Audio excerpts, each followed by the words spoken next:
Welcome Rudy.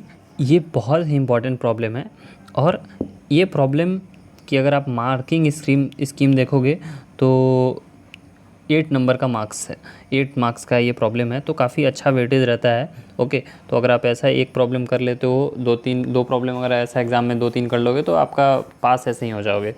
Okay, और score अगर आपको करना है अच्छा तो ऐसे प्रॉब्लम में आपको फुल स्कोर के लिए तैयारी करके जानी चाहिए।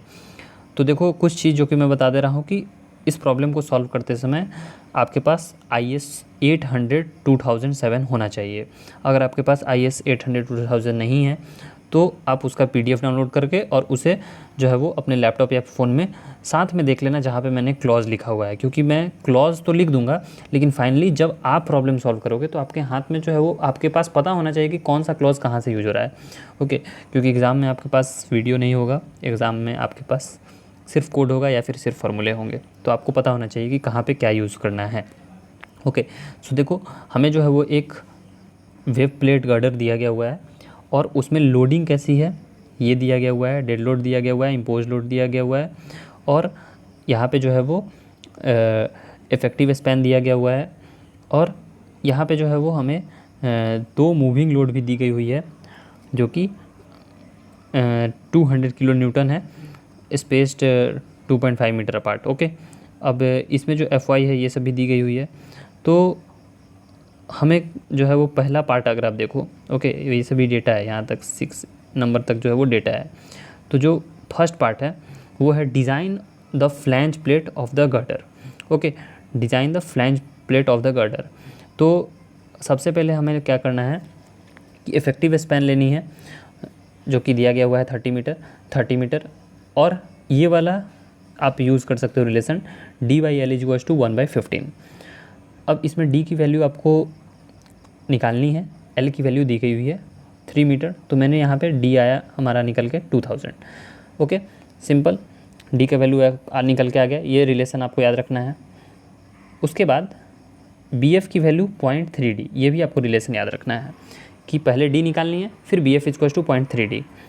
तो BF की वैल्यू हमें आ गई 600 mm। BF का मतलब क्या है, विड्थ ऑफ द फ्लैंज। उसके बाद जो है वो हमें चेक करना है कि क्या हमने जो सेक्शन चूज़ किया है वो उस सेक्शन के अकॉर्डिंग क्या वो बकलिंग में फेल करेगा या नहीं करेगा। उस हिसाब से हम लोग थिकनेस इसका डिसाइड करेंगे जो हमारा वेब है उसका। ओके, यानी कि अभी तक हमने क्या डिसाइड किया है, depth of the web plate decide किया है और हमने जो है वो थिकनेस नहीं means width of the web plate decide किया है। यानी कि अभी हमें थिकनेस डिसाइड करना है कि थिकनेस कितनी है। लेंथ तो मैंने निकाल लिया लेकिन थिकनेस डिसाइड करना है। तो इसके लिए आप रेफ़र कर सकते हो टेबल 2 IS 800 का। तो वहाँ पे अगर आप देखोगे कि हमारा B/TF का वैल्यू जो है वो 8.4 एप्सिलॉन से लेस होना चाहिए। अगर आपको कहीं भी एप्सिलॉन का वैल्यू यूज हो रहा है तो एप्सिलॉन का फार्मूला होता है √250/FY। FY हमारा यील्ड स्ट्रेस है। तो बेसिकली हमारा जो है वो ये एप्सिलॉन का वैल्यू अगर 250 होता है तो 1 हो जाता है। तो अगर आप ज़्यादा नहीं एक्सप्लेन कर पाओ तो आप एप्सिलॉन का वैल्यू 1 भी लेके प्रॉब्लम में बढ़ सकते हो अगर 250 दिया गया हुआ है तो अब आगे बढ़ते हैं। B/TF = 8.4 epsilon.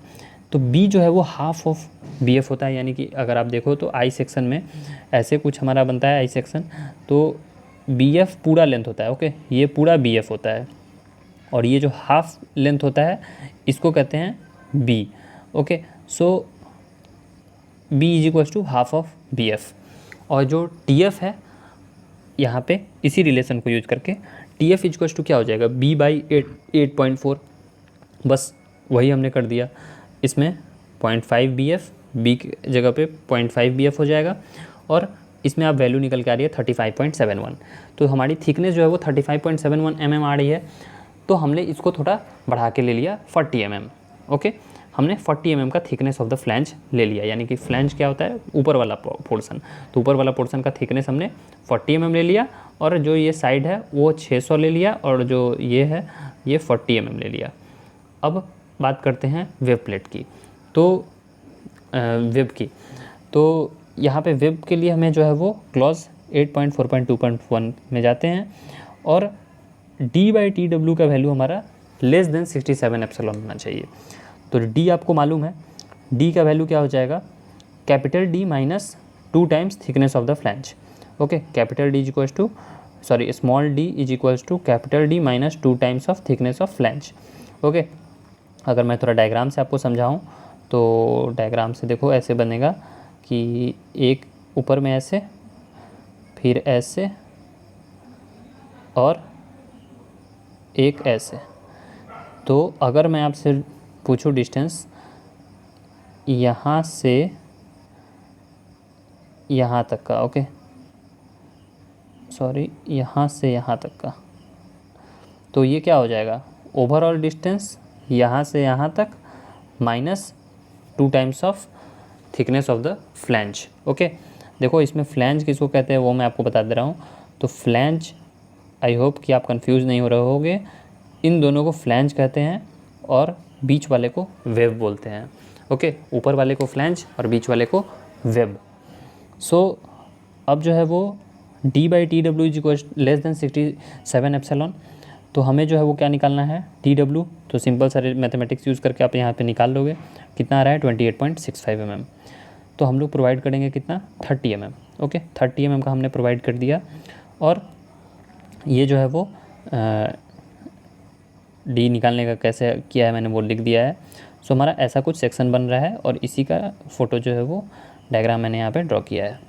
तो देखो सिंपल सा अगर सिर्फ डिज़ाइन पूछा गया तो आप इतना तक करके छोड़ सकते हो।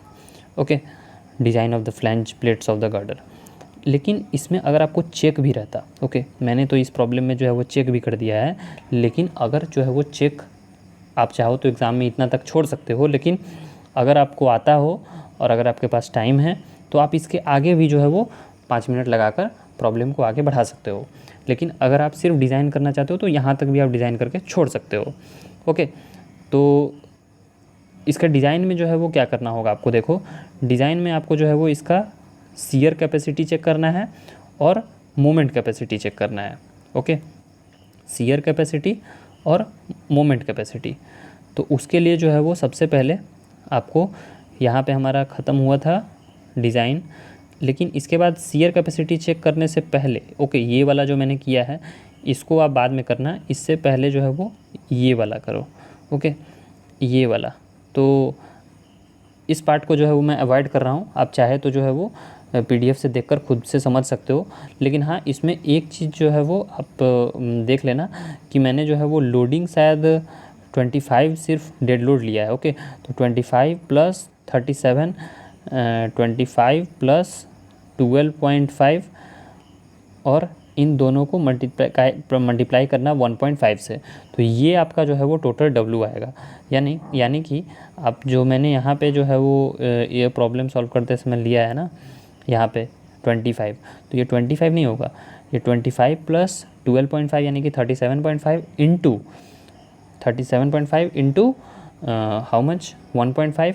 तो आप देख लो 37.5 और इंटू 1.5 जितना भी आए आप कर लेना। तो यहाँ पे 25 की जगह पे वो सॉल्व करना, आप वो करके आप चाहे तो सॉल्व कर लेना। ओके, लेकिन आपका जो है वो सिर्फ डिज़ाइन का अगर बात करें तो इस प्रॉब्लम में यहीं तक है। इसके आगे जो है वो आप यहाँ से एक्स्ट्रा मैंने किया है यहाँ तक। ओके, हालांकि इस प्रॉब्लम में रिक्वायर्ड नहीं है, लेकिन आप चाहे तो कर सकते हो, थोड़ा सा लेंदी हो जाएगा। लेकिन तो मैं उस पार्ट को वीडियो में नहीं डिस्कस कर रहा हूँ, लेकिन PDF में है, आप चाहे तो उसे देख लेना। ओके, अब देखो इसके बाद जो है वो पार्ट नंबर B अगर बात करें कि determine the nominal shear strength of the web bye simple post critical method. तो ये पूरा फार्मूला है, इसमें आपको ज़्यादा कुछ नहीं है। आपको इसके लिए जाना होगा IS 800 2007 के क्लॉज 8.4.2.1 में, और यहाँ पे d/Tw पहले हम लोग को निकालना है। तो वो हमने निकाला 2000/8 250। उसके बाद जो है वो 67 एप्सिलॉन kV बाई √5.35। तो kV का वैल्यू आप उसके नेक्स्ट पेज पे जाओगे तो C/D ratio greater than equals to 1 के लिए हमारा ये वाला वैल्यू kV का यूज होगा।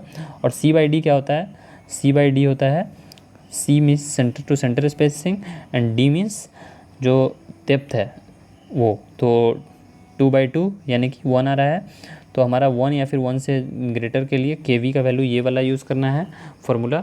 तो 5.35 प्लस 4 डिवाइडेड बाई 2/2 का स्क्वायर, तो ये आ रहा है 9.35।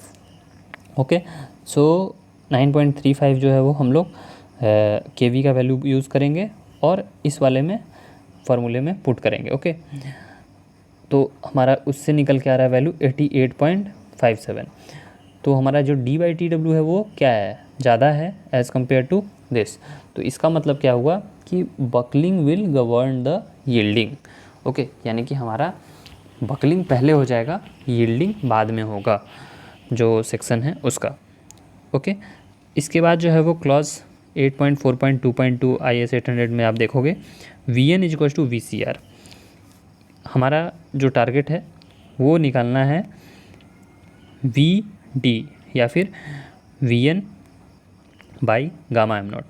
तो उसके लिए हमें जो है वो इसका फार्मूला यूज़ करना पड़ेगा AV × τB। अब τB जो है वो λW पे डिपेंड करता है, तो λW हमें निकालने के लिए ये वाला फार्मूला यूज़ करना होगा। इसमें हमें τCR की रिक्वायरमेंट है, तो τCR के लिए हमें जो है वो ये वाला फार्मूला यूज़ करना पड़ेगा। तो फाइनली जो है वो हमें पहले τCR निकालते हैं। तो τCR निकालते हैं और देख लो आप वैल्यूज़ पुट कर दिए मैंने, पहले KV की वैल्यू निकाली थी। E मतलब होता है इलास्टिक मॉडुलस ऑफ स्टील, तो वो 2 × 10⁵ MPa मैंने ले लिया है। उसके बाद जो है वो म्यू की वैल्यू जो है वो 0.3 हमने ली है माइल्ड स्टील के लिए। d/tw हमने पहले कैलकुलेट किया था, बस वही सा वैल्यू है। तो हमारा जो ये τCR की वैल्यू निकल के आ गई। λW की वैल्यू अगर आप देखोगे तो ये जो है वो आ रही है √FYW/√3 यहाँ पे होगा शायद। ओके, यहाँ पे जो है वो √3 मैंने नहीं लिखा है, तो वो √3 × τCR, तो वो आपको आ रही है 2.31। ओके, अब इसको जो है वो λW जो है वो ग्रेटर देन 1.2 हो गई। तो 3 केसेस आपको दी गई हुई हैं। अगर λW लेस देन 0.8 हो, λW 0.8 से 1.2 के बीच में हो और 1.2 से ज़्यादा हो, तो τB की वैल्यू हम लोग ये वाला यूज़ करेंगे। ये सभी आपको क्लॉज में मिल जाएगा, ये वाला जो मैं क्लॉज बता रहा हूँ ना, इसी क्लॉज में अगर आप आगे पीछे पेज में देखोगे तो ये सभी फार्मूला वहाँ पे लिखा हुआ है। तो कैसे कैसे प्रोसीड करना है वो आपको इस वीडियो से हेल्प हो जाएगा। फाइनली करना आप ही को है। तो τB की वैल्यू हमने निकाल ली, ओके 27.05, और VN के लिए हमें AV × τB ये हमने कर दिया। ओके, AV मतलब D × थिकनेस ऑफ वेब, तो वो हमने किया। अब इसमें 10⁻³ से मैंने डिवाइड किया है यूनिट मेंटेन करने के लिए, तो हमारा आ रहा है 432.8 kN। ओके, और इसको γm0 से हम डिवाइड कर देंगे तो ये हमारा आ जाएगा VD, ओके, जो कि 393.45 kN आ रहा है। तो नॉमिनल शियर स्ट्रेंथ हमारा आता है 393.45 kN। ओके, उसके साथ जो है वो अब हम लोग आते हैं पार्ट नंबर 3 के इस प्रॉब्लम के। तो पार्ट नंबर 3 क्या है कि check for the requirement of bearing stiffener at the support location only. Okay, एक ऐसा ही प्रॉब्लम और भी मैंने जो है वो किया हुआ है, आपको प्लेलिस्ट में मिल जाएगा, बियरिंग स्टिफनर्स का रिक्वायरमेंट, लेकिन वहाँ पे जो है वो एट लोड लोकेशन था। ये सपोर्ट लोकेशन है और वो लोड लोकेशन है, तो दोनों में थोड़ा सा डिफरेंस है, लेकिन फार्मूला सेम लगता है। तो C नंबर पार्ट के इस प्रॉब्लम में आते हैं।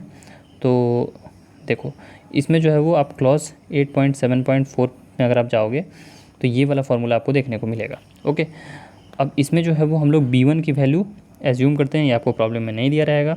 250 से 300 तक या फिर 200 से 300 तक आप एज्यूम कर सकते हो, वो मैंने एज्यूम किया है यहाँ पे। N2 की वैल्यू जो है वो 1:2.5 का डिस्पर्सन हम लोग लेते हैं। ऐसा फिगर आपको डायग्राम ड्रॉ करना है। अब देखो इसमें जो है वो यहाँ पे जितना लेंथ होता है वो लेंथ हम लोग लेते हैं, और ये जो डिस्पर्सन होता है 1:2.5 का डिस्पर्सन हम लोग एज्यूम करते हैं। सो B1 + N2 का हमें लेंथ निकालना है, तो B1 + N2 हम लोग निकाल रहे हैं यहाँ पे, और इंटू TW × FY/γm। सो ये हमारी वैल्यू आ रही है 2386.4 kN, जो कि हमारी 1137 kN से ज़्यादा है। ओके। और ये 1135 कहाँ से निकाली है मैंने, तो ये जो है वो ये वाला पार्ट में अगर आप देखोगे तो शियर स्ट्रेंथ जो कि हमारा आया था, ओके, यहाँ से, ओके, 1135। हालांकि मैंने आपको पहले बता दिया है कि 1135 से थोड़ी वैल्यू ज़्यादा आएगी, क्योंकि जो यहाँ पे मैंने 25 लिया है ना, तो ये 25 से थोड़ी ज़्यादा है। और वो कितनी है, 1.5 टाइम्स 25 प्लस 12.5, ओके। तो जहाँ पे मैंने 25 लिया हुआ है उसको आप थोड़ा चेंज कर लेना, ओके। तो मैं जो है वो जब ये रिव्यू कर रहा था तब ये मुझे याद आया। तो चूँकि सारे कैलकुलेशंस हो चुके थे तो मैंने समझा कि बस वहाँ पे आपको बता दूंगा, तो प्रॉब्लम जो भी मैं बता रहा हूँ आप एक बार खुद से सॉल्व कर लेना। तो यहाँ पे आपकी वैल्यू जो है वो देख लेना कि ये अगर 2386 से लेस है, ओके, यहाँ पे ये वाली तो सेफ़ है। और वरना जो है वो अगर इससे ज़्यादा आती है आपकी, मीन्स सपोज़ करो कि जैसे यहाँ पे मैंने 1137 कैलकुलेट किया है, अगर आपकी वैल्यू यहाँ पे 1137 की जगह पे 2800 आए, ओके, तो उस केस में क्या हो जाएगा, ये लेस देन हो जाएगा। तो उस केस में हमें बेयरिंग स्टिफनेस की रिक्वायरमेंट होगी, ओके। सो बस वही चीज़ जो है वो मैं पूछ रहा हूँ, बता रहा हूँ कि कितना जो है वो सपोर्ट पे हम लोग देखेंगे, ओके।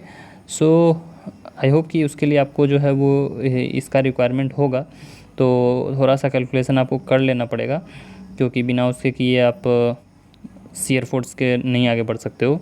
तो यहाँ पे जो मैंने शियर फोर्स निकाला है ना, मैक्सिमम शियर फोर्स, तो वो वाला कैलकुलेशन आप कर लेना, ये वाला जो मैं बता रहा हूँ, एटलीस्ट मिनिमम इतना, तभी जो है वो आप आगे ये लास्ट थर्ड पार्ट को कर पाओगे, ओके।